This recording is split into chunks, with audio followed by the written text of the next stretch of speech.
guys, it's Sario. Welcome back to my channel. Today's video is going to be two different Alice in Wonderland inspired crafts. The first one is going to be those little signs that are when she's lost in the Told You What, I think, where it's like she gets to the tree just before she meets the Cheshire Cat. I'm gonna go ahead and insert the clip now, as long as it's under 10 seconds. Where was I? I wonder which way I ought to go. Basically, I was inspired by these signs because my daughter turned 1 this year and we weren't able to do anything big for her first birthday, which was really sad. So instead I decided to do a little photo shoot because her theme was Daylin in Wonderland. Get it?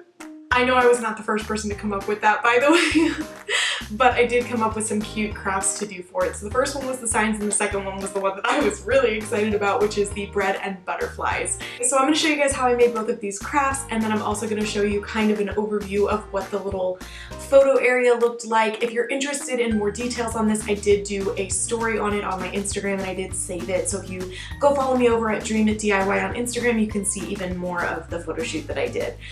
Without further ado, let's jump into this tutorial. One more thing, if you are interested in the ears I'm wearing on my head, they are Queen of Hearts inspired. I do have a tutorial on these that I will link in a card above and in the description box below. So the first thing to start with is these signs. I actually got these during the Thanksgiving kind of time at Dollar Tree, and they have them during other seasons as well, but I'm going to be popping off the signs part of these and adding them onto just one of these little stakes. So these do rip off pretty easily. At one point I thought I needed to use a tool, but you don't. You just need to put a little oomph in it. Sometimes they will leave a little bit behind on the stake, but you can always sand that off if it really bothers you. I'm going to be gluing these back on, so it didn't really matter to me. And then rip off the backing, and we're going to start by before we paint these, we're going to sand them down. So I'm using a sanding block from Dollar Tree just to get off all the glitter and stuff on these. Only this top one had glitter, so that was one thing I really liked, because I only had to sand down one of them. The other ones I just straight up painted. So I did originally want to paint these white, and then I ended up changing my mind and painting them brown, but I still left in where I'm painting them white so that you guys can see it. That way, if that more so fits what you're wanting to do, you have an idea what it's going to turn out like. Also, if you maybe want it to be like a really bright, intense color, sometimes painting something white first makes that other color pop out. So just some general crafting advice.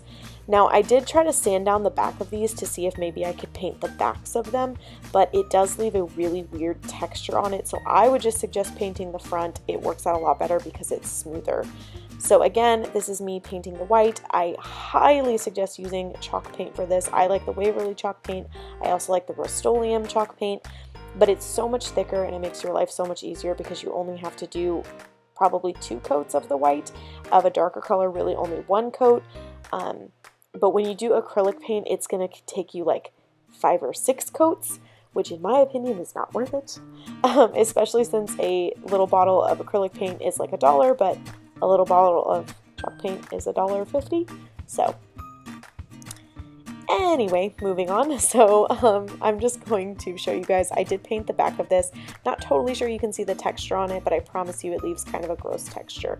So now I'm going to be painting them brown because I decided that I liked that better. And I just used the Truffle Waverly chalk paint, which is their brown.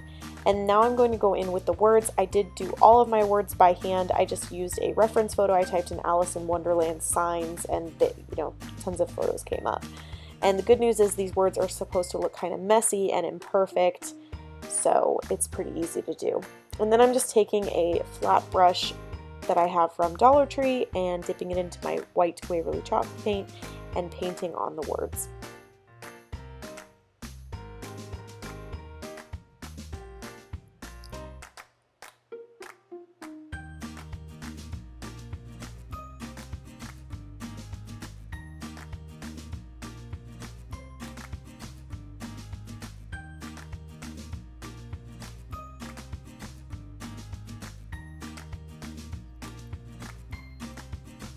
Obviously, you need to let the paint dry between coats. I totally forgot to say that, but let your brown paint dry before you go in with your white paint to do the words. So this is what all my word signs look like once I was done putting the actual words on. And now I'm going to go ahead and paint that stake. So I'm just going to paint it that truffle brown and then let it dry.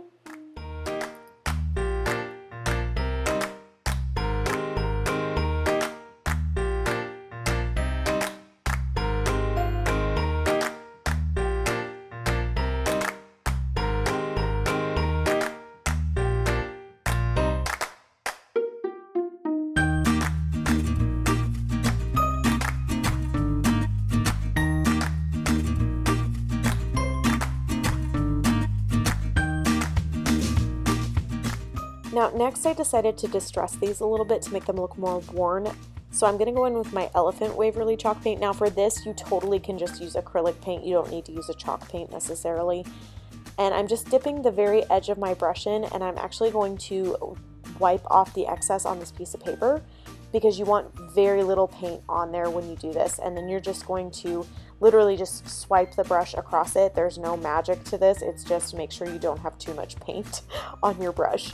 I find that it looks a lot better when you do the edges and really focus on the edges, because in reality when something wears down, the edges tend to wear down first. And then I made sure to do it over the words as well to make them not so crisply white. Now if you do get too much paint in one area, sometimes you can just go in with your finger and kind of rub it in and it looks totally fine. Or if you needed to, you could also just go back in with the paint colors that you used before and fill it in. And now I'm going to give you guys a close-up of what the dry brushing looks like on another one of the signs, but I'm going to stay a lot closer in this time.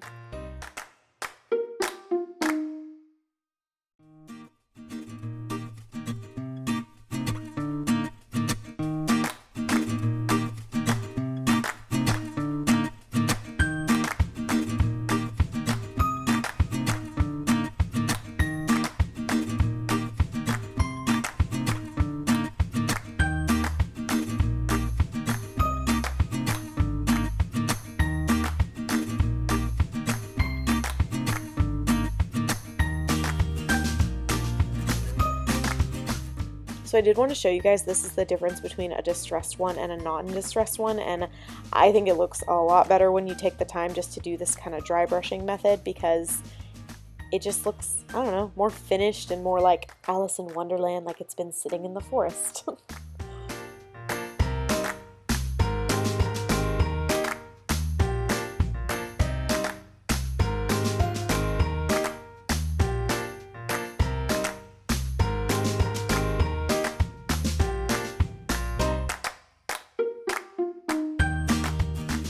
So the next step is to do this on the stake. It's the exact same method as before. I just focused mine mostly on the edges.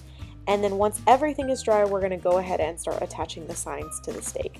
Now I will tell you, I planned on doing like 6 signs and I had too many. So just go ahead and lay them out. Make sure that you've got your spacing good, because you want to make sure that they go in the order you want them in and that you have enough room for all the ones that you want to use. And then this part is super simple. Just take your hot glue gun, put some hot glue behind the sign on the stake, and then just firmly press down your sign onto the stake.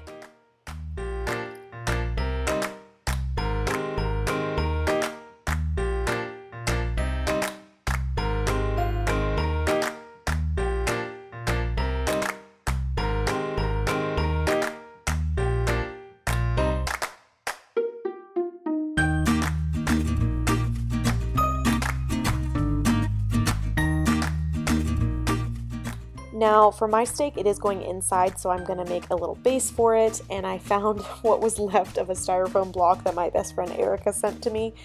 Thank goodness, because I literally had nothing else to stick this into, and I made this when everything was totally shut down, so thank you, Erica. Okay, so I know I just laid down a bunch of seashells, but guys, just stay with me. So I needed something to weigh this down. It was too light with just this tiny little half a block of styrofoam. So I found a bag of seashells that I was sent from the Mickey Bunch in a Dollar Tree swap in March. And I was like, So I basically just hot glued these seashells all around on the styrofoam block. Don't worry, we're going to cover them up. This did not just become like a Little Mermaid tutorial. But it did a really good job. It did exactly what I needed it to do. And the best part is that because the seashells have a rounded top, I was able to actually make this look more like a mound of grass where it's rounded on the edges and the sides and the top, as opposed to just a block of styrofoam.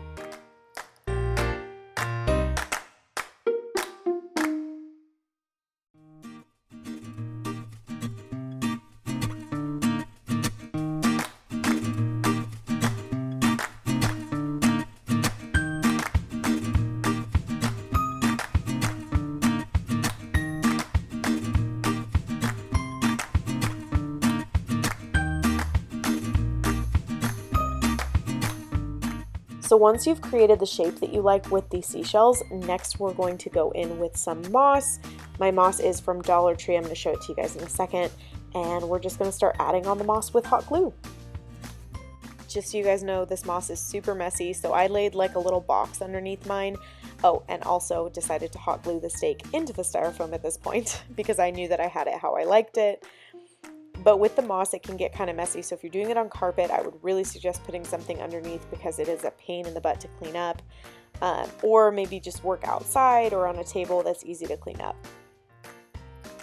But pull the moss apart as you're working with it. You'll get a lot more space coverage for what you've got in that tiny little bag. I believe I only ended up needing one bag for this whole part of the project though.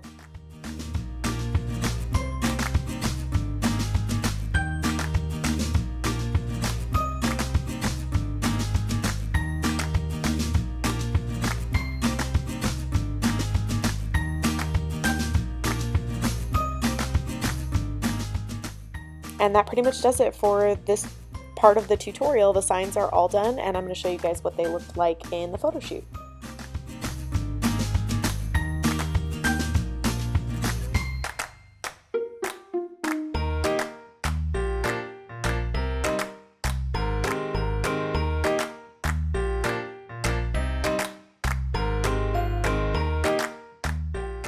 So now moving on to craft number 2, our bread and butterflies. So I do have this template linked for you guys in the description box below, but basically you're going to trace this onto cardboard, and for one butterfly you're going to need 2 cardboard wings. So trace this 2 times onto your cardboard and then go ahead and cut it out.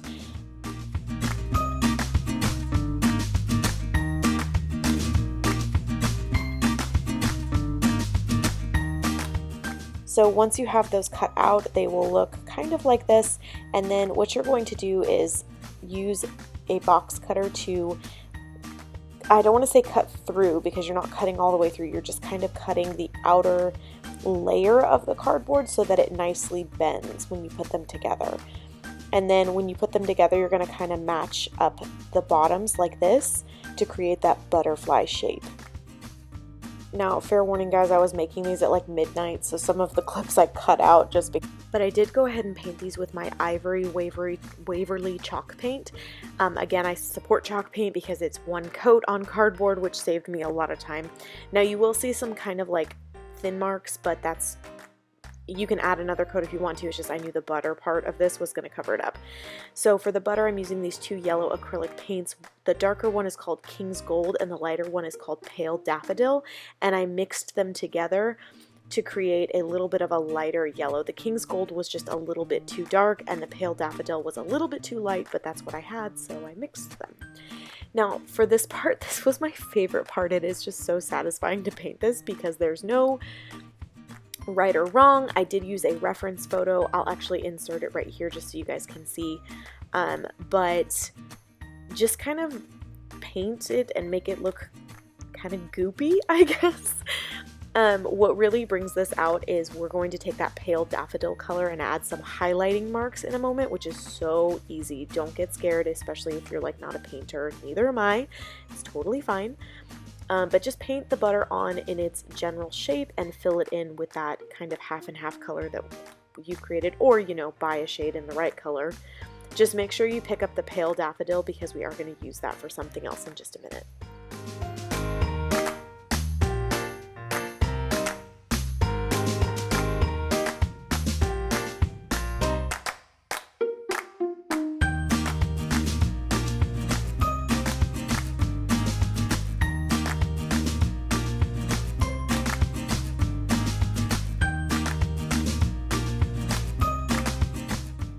so now using that pale daffodil color, I'm using a very thin paintbrush, and I'm just going to go in and add some highlight marks. So I am kind of using the reference photo for this, but overall just follow the edges of your butter. You don't want to do it along all the edges, but I mean, honestly, just have fun with it and put it where you like it. It looks really cute, and it really brought this project together. Like, without this part, I don't know that I would have liked it, but once I did this, I was really like, these are so cute. And one more thing I want to mention is when you go to paint the other side, make sure that the two sides meet up.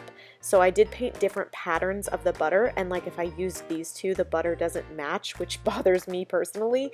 So just make sure that however the wings look when they would technically close together, that the butter pattern matches. Next, we're going to move on to the felt portion of this. So I'm using this tan felt that I got from Walmart forever ago as the crust of the bread, and I'm just cutting a really thin strip. Again, not worried about perfection here, just kind of going with a straight line. And then I'm going to just use hot glue to add this to the edge of the cardboard. If you wanted this to look even more like the movie, I would actually double up the cardboard, but I was in kind of a hurry and I really just needed to get these done because they were made the night before the little photo shoot that I did with my daughter. So just add a little bit of hot glue. I would work a section at a time just so that you don't feel rushed and you don't get hot glue randomly in the wrong places on the cardboard. But work your way all the way around the edge. You will need to cut more than one strip to cover all the edges of the toast. Bread.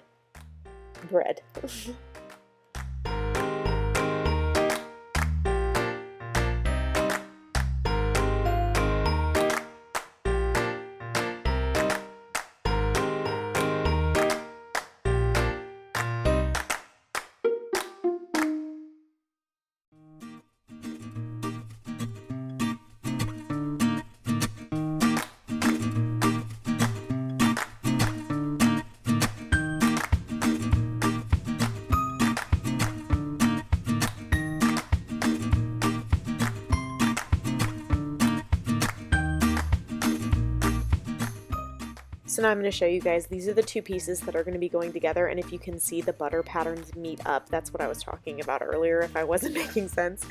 But now we're going to go ahead and glue these together. So we're going to add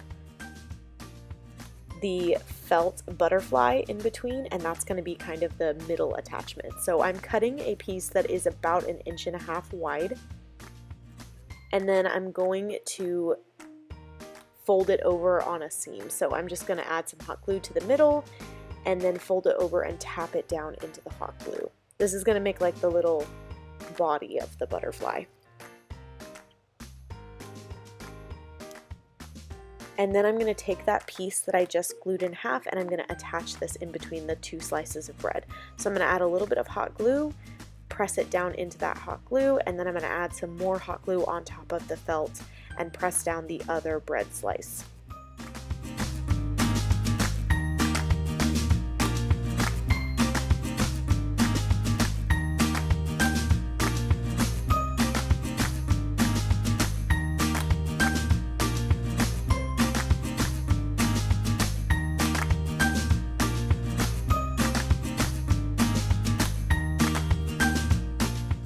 We have that part done. I'm just going to go ahead and snip off the edge of the tail. So I am going to kind of go at an angle here, and I didn't like how it was pointy up at that top part, so I am actually going to trim that a little bit more in a second.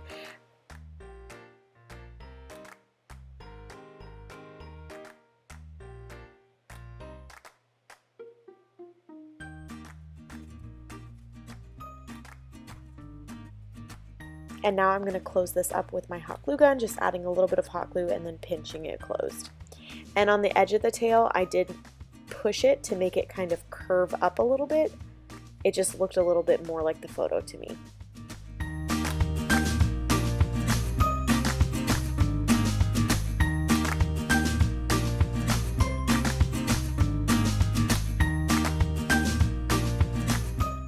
Now for the front of the butterfly, I am going to snip off the excess. You really don't want this part to be too big because it looks kind of wrong, like just it doesn't look like the reference picture. And then I'm going to take it and I'm going to kind of roll it. I know I'm out of frame right now, hold on guys. I'm going to kind of roll it and then glue it almost like a cinnamon roll. So you can see it here. It's kind of just folded in on itself twice, and then I'm going to add 2 drops of hot glue and just pinch it together. And that pretty much is the front. Now for the eyes, I'm adding these 2 medium-sized googly eyes, and I'm actually going to glue these onto the wing because they're so large that they fit a little bit better when I did it like this, as opposed to trying to glue them down onto that little nose that we created. And then for the antennas, I did already roll these off camera, but it's not complicated. I just rolled the edges inward to make them look kind of like a butterfly antenna, and then folded the pipe cleaner in half. So you will need 1 white pipe cleaner per butterfly. And then I'm just going to take some hot glue. This is what they kind of look like. And add it to the folded part of the pipe cleaner, and then just press that into the fold of the bread behind the eyes.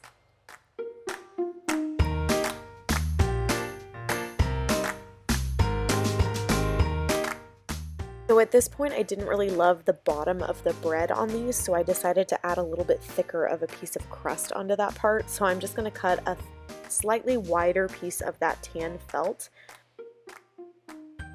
and I'm going to glue it onto the bottom to cover that seam up. I don't know why, but I didn't think to do the bottom part of this. But yeah, you definitely need to do the bottom if you want it to look finished. And that pretty much does it for these bread and butterflies, guys. I hope you liked this tutorial. I am going to show you guys a short video just of the little photo station. If you are interested in seeing it really in depth, I do have it saved on my Insta story on my Instagram if you want to go check that out at DreamItDIY. So yeah, go follow me over there, and please subscribe here if you haven't already for more Disney DIYs and tutorials, and I will see you guys in my next video. Bye.